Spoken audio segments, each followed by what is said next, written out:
Hey guys, I am so beyond excited to finally be sharing my Christmas ornament pattern with you. I posted this last year on Instagram and I did a very quick sped up version and everyone wanted more information, so I'm finally putting that out. So this one is adorned with little leaves and berries I found. And then a lot of you actually did them plain or just added a ribbon, and they look great that way too. So they are crocheted with number 6 super bulky yarn. I use Woolies Thick and Quick, number 6. And my go-to colors for Christmas are always kale,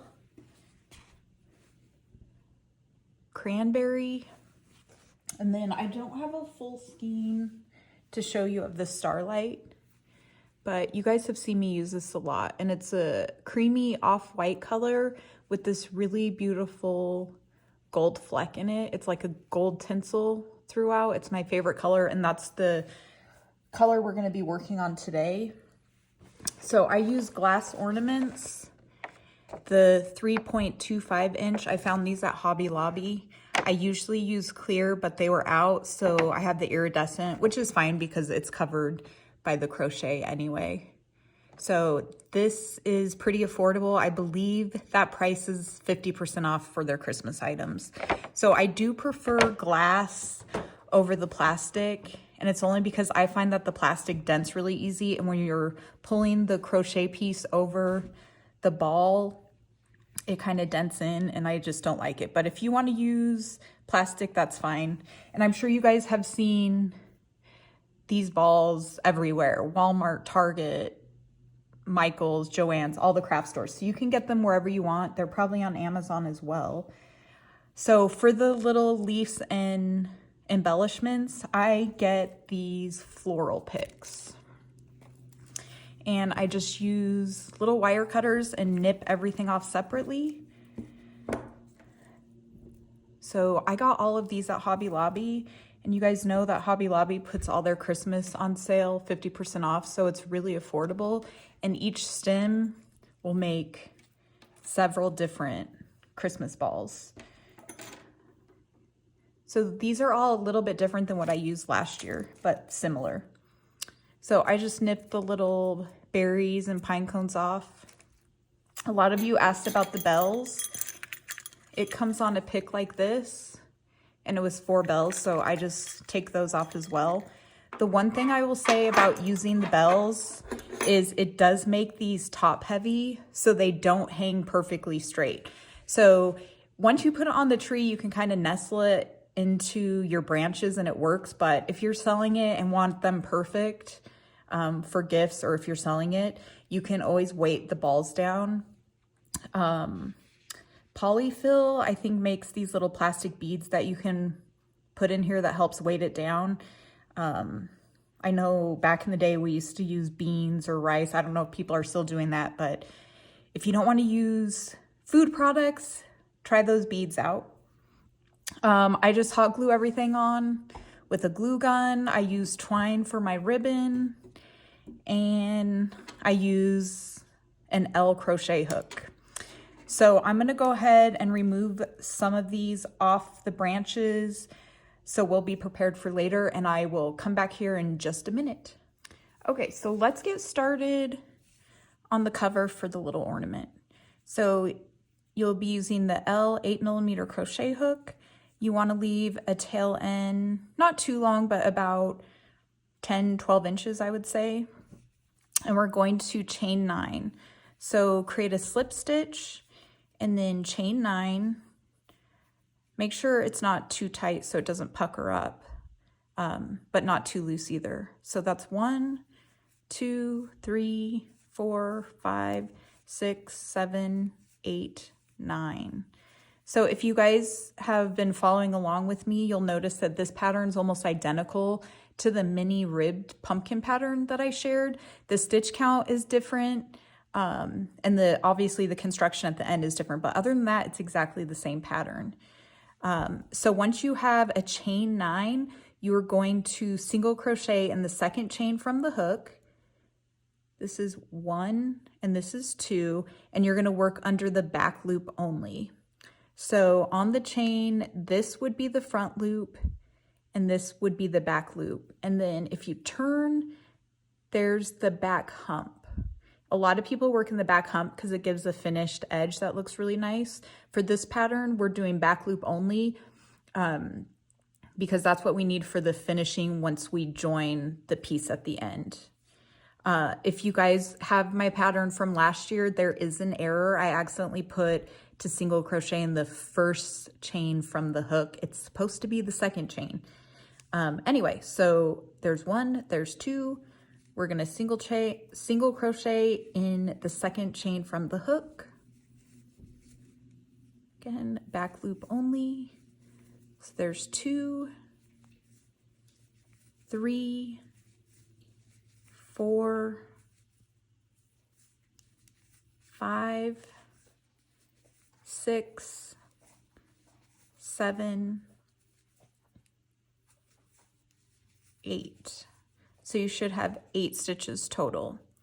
So then we're gonna chain 1 and turn. Some people turn and then chain 1. It doesn't matter either way, whatever you prefer. So on the second row, we are working 1 single crochet all the way across, and we're working in the back loop only. So this is the front loop. If you turn just slightly, this will be the back loop. The first chain does not count as a stitch. So we work right into that same first stitch that the chain is in. So back loop only, single crochet, there should be 8 total across. So that's 1, 2, 3, 4, 5, 6, 7. Okay, now we're at the last stitch. There's one tip that I will, that I like to do, and that's working under both loops of the last stitch. It just creates a little bit nicer edge. Some people do work under both loops on the first stitch as well. I tend to just do it on the last stitch, but it's personal preference. So let's go ahead and go under both loops. So there you have it. So the pattern is basically repeating row 2 until you get to 17 rows total. So let's do one more. Chain 1, turn your work, working under the back loop only. That's 1, 2, 3, 4, 5, 6, 7, and then both loops on stitch 8. So just keep repeating that until you have 17 rows total. I'm going to go ahead and finish the band, and then I will meet you back here in just a minute. Okay, I finished my 17 rows. If you add or subtract rows for smaller or larger ornaments, make sure you end in an odd increment. You want a tail end at both or at the same end of your work.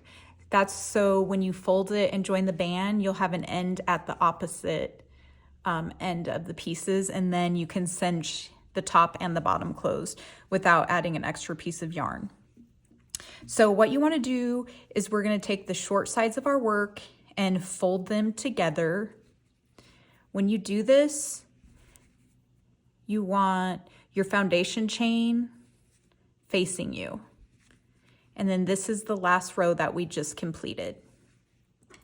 So you insert your hook in that first stitch of your foundation chain. We're going to go ahead and use the last 2 loops that are on the foundation chain. So I believe that would be the front loop and the little back hump from the foundation chain, because we worked into the back loop only. So insert your hook, put it on the loop and pull it through, tighten it a little bit, and then create a slip stitch. We're going to do that all the way across. You'll have 8 stitches total. For the next ones, we're going to be working in the back loop only. So if you turn the piece, These are the back loops of the last row that we worked. So that's number 2,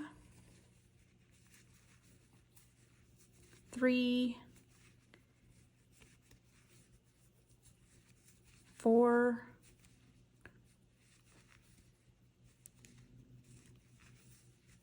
5,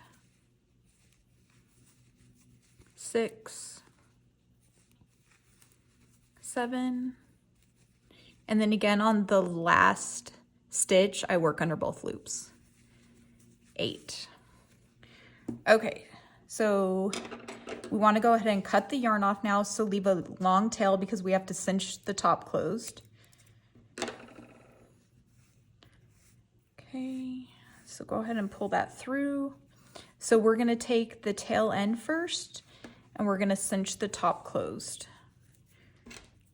So take your end, thread it through your tapestry needle. So there's so many different ways that people cinch the ends closed. Everyone has their own techniques, so just do what works best for you. I've found that if I take this little loop all the way around, it works well for me. I would just say to try to keep it as even as you can so that it's nice and neat when you cinch it up. So take the end, go through the loops. You don't have to tighten all the way until the very end. So just go all the way around.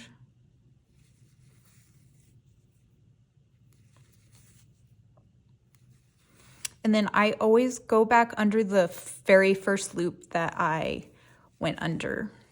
Okay, then you tighten it up. You can see how nice and neat that is. And then we're just gonna weave it in and out a few times. See how nice and even that is? So just go under a few times, and then the side, just kind of go in an inconspicuous place that isn't really going to show. Go back through.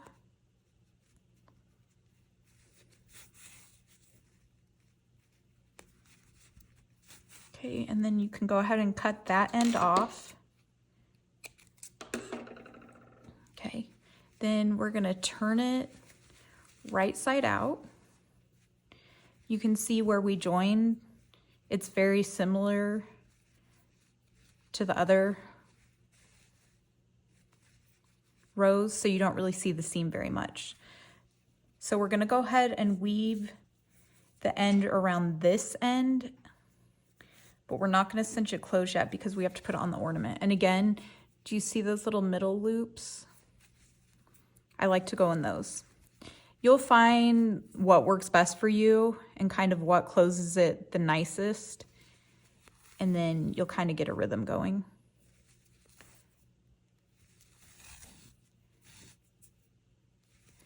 So just go under those loops.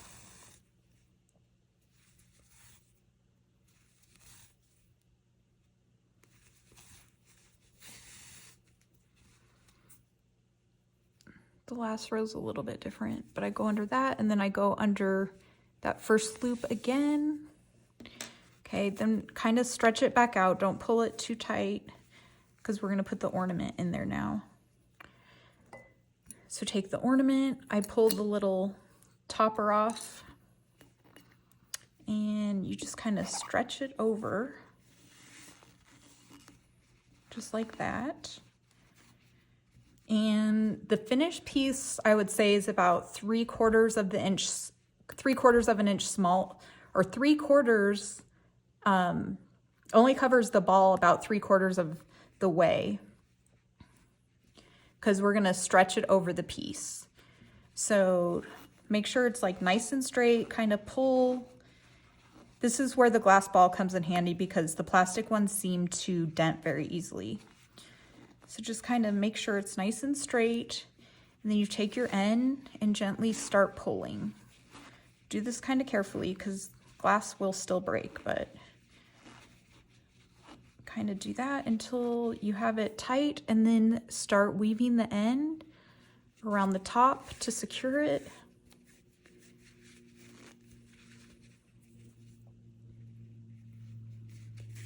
Just like that.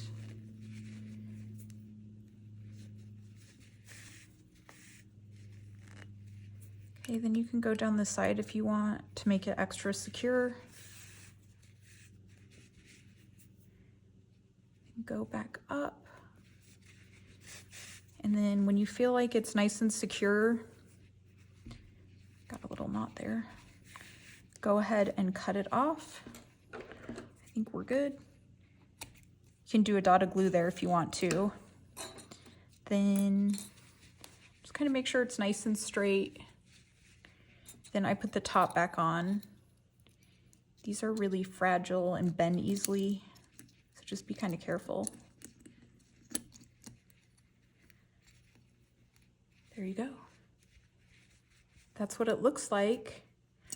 So I'm gonna get my adornments together and I'll meet you back here in a minute and I'll show you how I decorate this.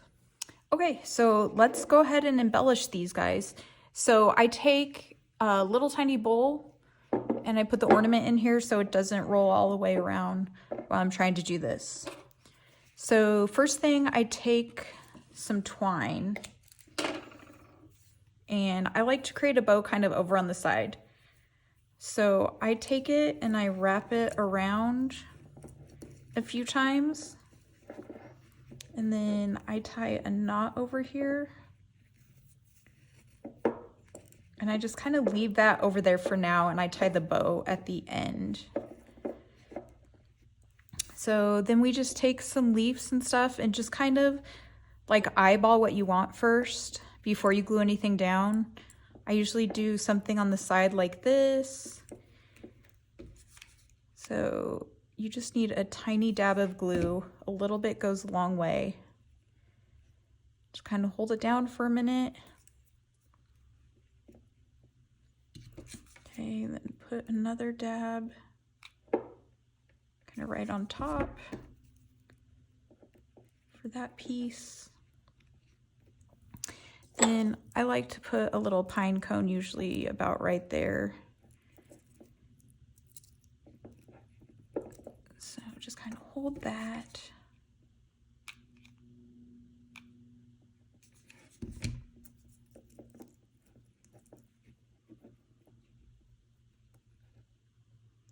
That in place. I think I'm running out of hot glue, so give me 1 second. I'm gonna let that dry for a second and I'll come right back. Okay, so that dried, it's staying in place. I have all these little berries.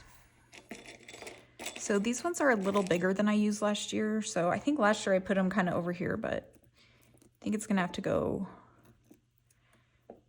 let's put it right there.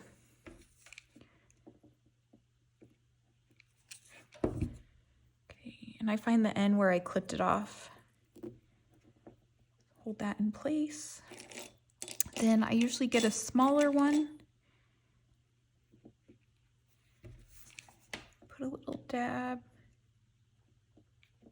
right there.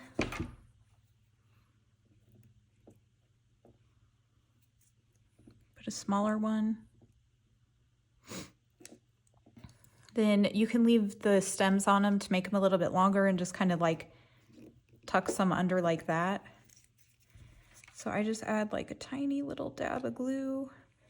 And just kind of tuck it under. Hold it in place for a minute.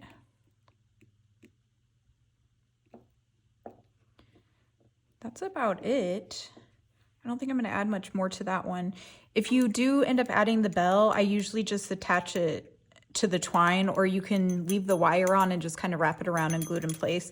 And I let it just kind of like hang down here a little bit lower. So then, oops, that's not quite dry. Then I just tie a bow over on the side with the twine.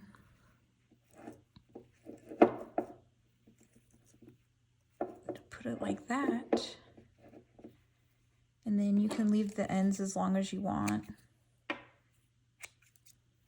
Okay, and then we're gonna create a little tie at the top to hang it. So I use twine for that as well. I just do a knot. Make sure it's really tight. Cut that off. Then take the loop and then feed it through the top like that, and then put it through the loop. And you have a cute little tie. So that's about it. The embellishment part goes pretty fast. The more you do it, you kind of figure out where you want to put stuff. And there you have it. So the full written pattern is going to be free on my blog, and you can buy the ad-free version on Etsy and Ravelry, and I will link everything on my blog and let you know more information down below. So if you have any questions or comments, let me know, and I hope we can make lots more together. I'll talk to you guys soon. Have a great holiday season.